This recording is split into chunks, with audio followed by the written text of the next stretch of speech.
Madam आपने FIR दर्ज कराई है, क्या कारण है इसके पीछे का? इसी कारण तो ऑब्वियसली जिस लॉ में इट्स कॉल्ड सेक्शुअल हैरेसमेंट, ये सिर्फ एक रीज़न नहीं था उस वक्त जो आज मुझे लोग पूछ रहे हैं कि अभी क्यों। तो ये उस वक्त का ये एक सिर्फ रीज़न नहीं था, उस वक्त बहुत सारी चीज़ें थी और उस वक्त चीज़ों को बहुत अलग तरीके से पोर्ट्रे करके दिखाया गया। जैसे कि आज तक मुझे नहीं लगता टेलीविज़न में बहुत सारे लोगों ने, आर्टिस्टों ने शोज़ छोड़े हैं, जाकर फ़िल्में की है, फ़िल्म करके वापस आके उस शो को जॉइन किया है। टेलीविज़न इंडस्ट्री में जो उनके तरीके से हो सकता है वो स्टोरी में चेंजेस करते हैं, जब चाहे किसी को घर बिठा सकते हैं, जब चाहे किसी को निकाल सकते हैं। वही चीज़ उस वक्त मेरे साथ की गई। मुझे कहा गया आप अपना मुंह बंद रखो, चुपचाप काम करो, बहुत अच्छा शो है, शो में से आपको निकाल दिया जाएगा, क्या कर पाओगी आप, क्या करोगी, कितना सर्वाइव करोगी, और 2 मिनट लगेंगे तो चुपचाप बैठ के काम करो। तो मैंने कहा नहीं, चुपचाप बैठ के काम करो मतलब किस तरीके से काम करो, हम कुछ चीज़ें क्लियर कर लें। चैनल के लोग चेंज हो गए हैं, आप मुझे बताएंगे कि हम किस तरीके से काम करें। मतलब आप नायगांव में आपने शूटिंग कर रहे हो, वो भी आपने शो के साइन करने के बाद बोला कि सेट अभी नायगांव में बन रहा है, तो हर चीज़ आप अपने तरीके से करोगे। और आपने चीज़ें ऐसी रखी, आपने कॉन्ट्रैक्ट साइन किया है, आप कॉन्ट्रैक्ट छोड़ नहीं सकती, आप छोड़ नहीं सकती, तो आप ही पहले न्यूज़ देते हो कि हम लोग रिप्लेस कर रहे हैं। सबको, शायद सारे लोगों को पता है, 2 मार्च को मैं सेट पे शूटिंग कर रही थी। 10 दिन की शूटिंग मेरे 2 दिन में करवाई गई, क्योंकि मैं, मेरे नॉन ब्लॉक डेट्स 27, 28, 29 फेब में घर पे थी। वो 29 फेब थी, मुझे अभी भी पता है। मेरी मीटिंग हुई थी, मुझे उस मीटिंग में बहुत बुरे तरीके से इन लोगों ने डांटा था। और उसके बाद 1 और 2 तारीख को फिर भी मैं शूटिंग कर रही थी। 2 तारीख को पूरे मीडिया में था कि मुझे रिप्लेस कर रहे हैं क्योंकि मैं टैंट्रम्स थ्रो कर रही हूँ। और उसके बाद मेरे ब्लॉक डेट्स में इन्होंने मुझे छुट्टी दी। ब्लॉक डेट्स में मुझे कहा हम आपके साथ शूटिंग नहीं कर रहे हैं। मैंने कहा क्यों? और तभी मैं समझ गई थी, ठीक है मुझे रिप्लेस कर रहे हैं, ठीक है करो। मेरी तबीयत बहुत ख़राब थी। मैंने उस वक्त, मुझे पता है कि मैंने किस तरीके से टाइम फेस किया है, क्योंकि एक शो के लिए मैंने 100% दिया था। वो रोल मैं नहीं करना चाहती थी, सबको पता है। भोजपुरी कैरेक्टर था, मैं महाराष्ट्रियन लड़की हूँ, मैं उस लैंग्वेज में बात नहीं कर सकती। कॉमेडी है, मैं आज 15 साल से इस इंडस्ट्री में काम कर रही हूँ, मैंने अपनी एक इमेज बनाई है, वो मैं नहीं तोड़ना चाहती थी कि ये क्या कर लिया शिल्पा ने। मेरे लिए वो बहुत इम्पोर्टेंट था। लेकिन रात को 3 बजे तक मुझे फ़ोन करके मेरे से हाँ बुलवाया कि मैं शो करूँ, आपको जो चाहिए वो ले लो। उस वक्त उनमें, जब रश्मि देसाई ने शो छोड़ दिया, तब उनको मुझ में सारी वर्सिटैलिटी दिखाई दी। Oh you are very versatile actress, only you can do this show. मैंने कहा श्वेता तिवारी को ले लो, नहीं she is doing 1 show with us, तो नहीं होता तो आप उसको ले लेते। मगर इस तरीके से उन्होंने लास्ट मोमेंट पे चेंजेस करके मैंने उस रोल को प्रूव किया। उस वक्त हमारे शो का प्रमोशन नहीं किया गया था। आपके क्या राइट्स है, आप कौन होती है बोलने वाले कि शो के प्रमोशन नहीं किया? मैंने कहा वाओ इट्स वेरी इजी। मतलब आर्टिस्ट सिर्फ पपेट्स है, आर्टिस्ट सिर्फ आके काम करेगा, आप उसके मुंह पे पैसे फेंकोगे वो काम करेगा। That's super. उसके बाद चैनल के लोग चेंज हो गए और आपकी हर चीज़ सिर्फ वन साइडेड है, सिर्फ वन साइडेड है। आपको छुट्टी देना, नहीं देना, नहीं नहीं हम कल शूटिंग करेंगे, अरे मेरी डॉक्टर अपॉइंटमेंट है, नहीं नहीं हम तो शूटिंग करेंगे। हम नायगांव शूटिंग करते, वहाँ पे हमें कोई सिक्योरिटी नहीं, कुछ नहीं। बात करने जाओ, कुछ लोग बहुत प्यार से बात करते हैं, मिस्टर संजय कोहली बहुत प्यार से बात करती है, जिससे तो शुगर टपकती है उनके मुंह से, इतनी प्यार से कि डोंट वरी मैं हूँ ना, मैं हूँ ना। और उसके बाद मिसेस बेनेफर कोहली आती है और इस तरीके से अपने कॉन्ट्रैक्ट्स दिखाती है, ये आपने लिखा है, ये आपको मिलेगा, ये आपको उसी वक्त बोलना चाहिए था। इस तरह की लैंग्वेज में बात करती है, मुझे समझ में नहीं आता था यहाँ पे किस तरह से बात करनी चाहिए।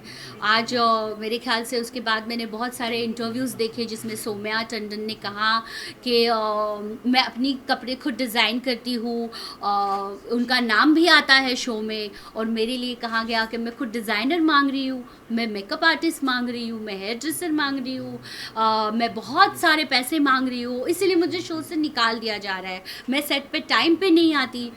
किसी की इज्जत उतारना, इज्जत उछालना बहुत आसान है, एक लाइन में आप सारी चीज़ें बोल देते हो। लेकिन आज 15 साल से मैं इस इंडस्ट्री में हूँ, उस इंसिडेंट्स के बाद मुझे कितने जवाब देने पड़े, मेरे मेडिकल्स बिल है मेरे पास, मैंने इतना सफ़र किया है उसके बाद, मेंटली इतना टॉर्चर हुई हूँ। मैंने उस वक्त भी कहा था, मैं शो करते वक्त मेंटली टॉर्चर हो रही थी, सब कुछ उनके हाथ में होता है। और अल्टीमेटली जब मुझे आपने घर पे बिठाया, मतलब मुझे डराने के लिए कहा, और बाद में आकर आप बोलते हो आप शो करो, आपको मैं शो छोड़ के चली गई। आप मुझे बताओ, 4 दिन के बाद आपको शो पे इस तरीके के बुलाया जाता है, क्या आप वहाँ जाकर काम करोगे?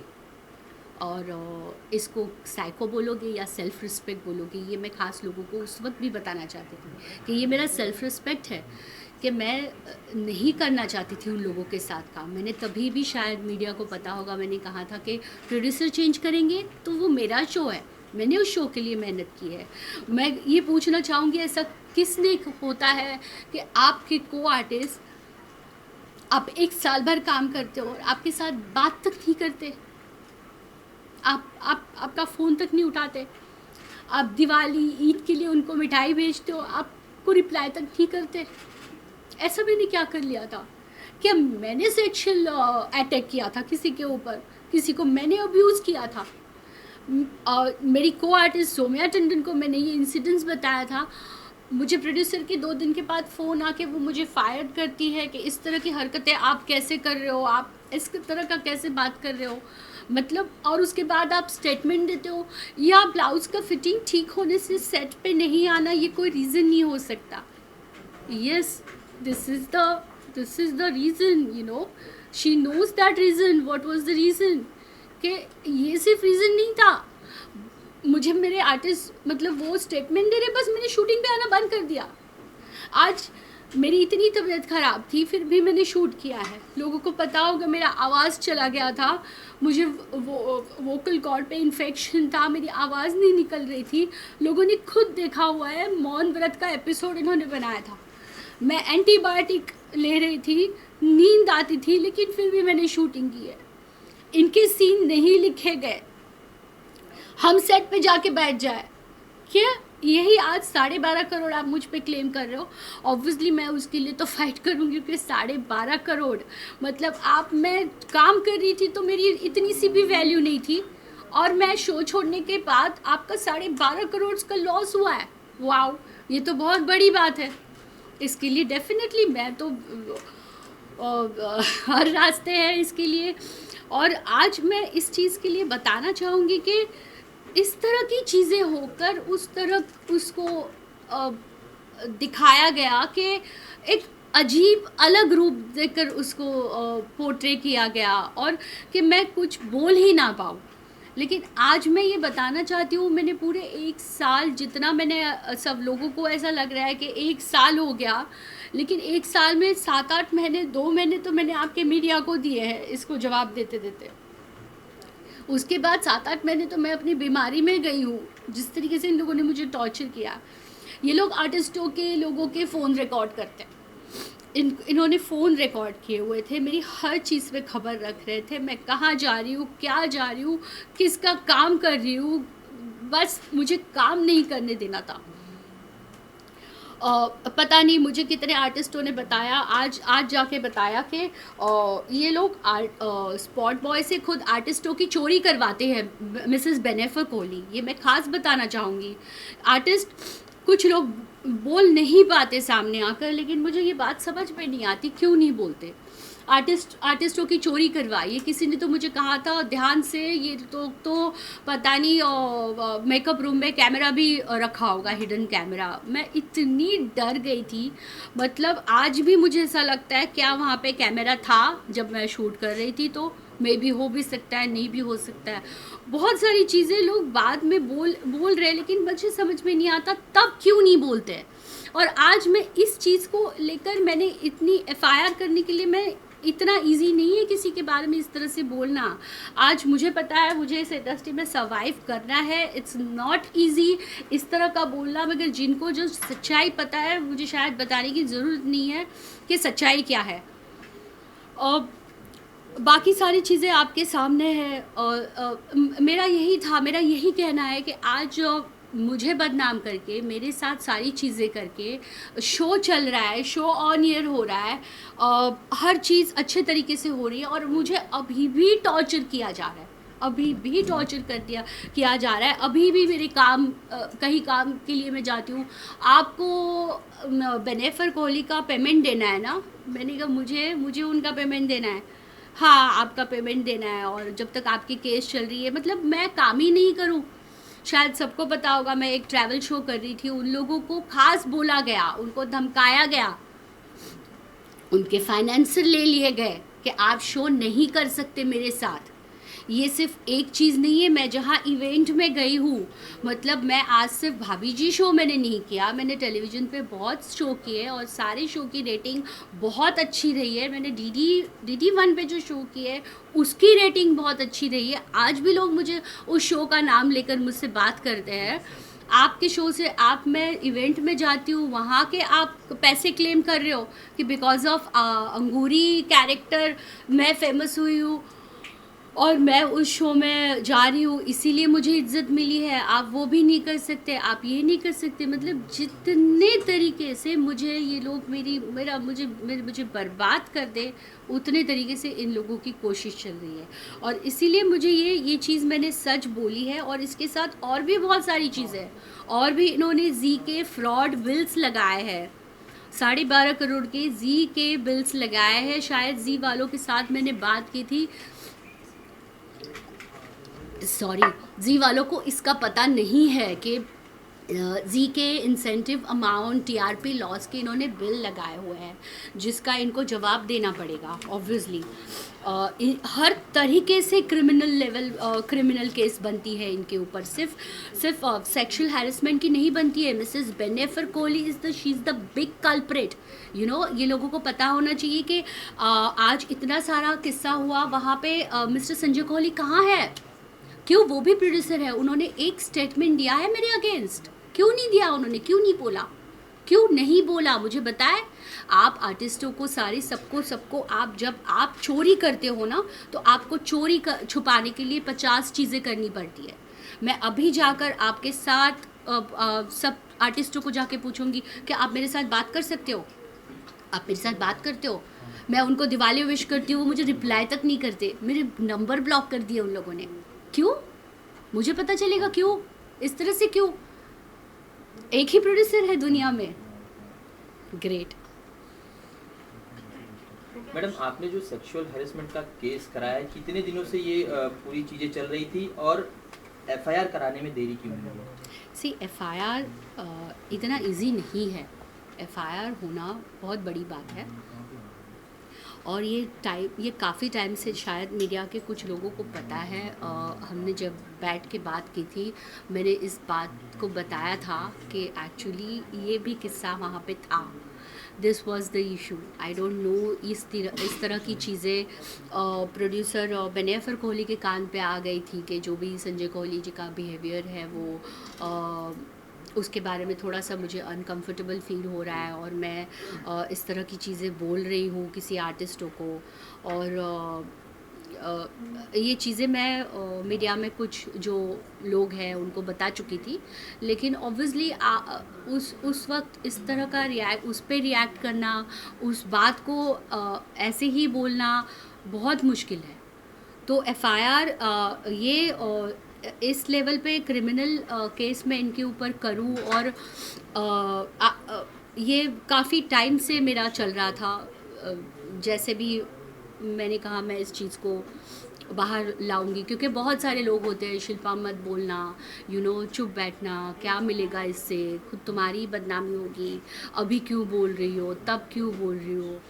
तो आई डोंट नो, इसके लिए मेरे पास भी कोई जवाब नहीं है, लेकिन हाँ वैसे भी जवाब है कि जब टाइम के साथ साथ हर चीज़ बदलती है, और अभी आज टाइम मिला इस चीज़ को बाहर निकालने का, तो हो गया। सो इस पीरियड के दौरान किसी ने आपको सपोर्ट किया इस एक्शन लेने से पहले?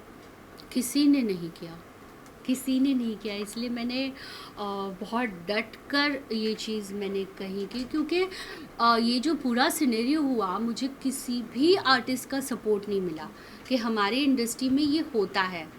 ठीक है, हमारे इंडस्ट्री में इस तरह की चीज़ें, हमारे इंडस्ट्री में नहीं, इंडस्ट्री के बाहर मैं ये ख़ास बताना चाहूँगी कि ये सिर्फ हमारे इंडस्ट्री में नहीं होता, ये सब जगह पे होता है। आप उसको किस तरीके से लेते हो, किस तरीके से रिएक्ट करते हो, इसके ऊपर डिपेंड करता है।